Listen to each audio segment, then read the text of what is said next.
Hello friends, welcome to my YouTube channel. Today we have to discuss about the role of machine learning in data science. Machine learning లో data science అనేది ఎలాంటి రోల్ని play చేస్తుందో ఇప్పుడు చూద్దాం. ఇప్పుడు enable predictive modelling first role, fail stating classifications second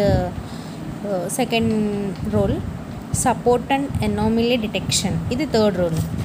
దాని తర్వాత మనం basic steps implementing data analysis ML machine లెర్నింగ్లో మనం బేసిక్ స్టెప్స్ని ఎలా ఇంప్లిమెంట్ చేయగలము. ఫస్ట్లో వచ్చేసరికి understanding goal for the basics.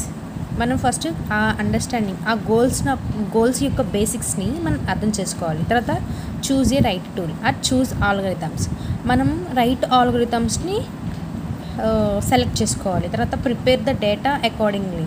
మనం డేటా అనేది ప్రిపేర్ చేసుకోవాలి. తర్వాత build and train the models. ఇప్పుడు ఉన్న మన డేటా దగ్గర ఉన్న ట్రైన్ మోడల్స్ని మనం బిల్డ్ చేయాలి. Evaluate and iterate repeat the required accuracy. ఇవన్నీ basic steps in implementations of the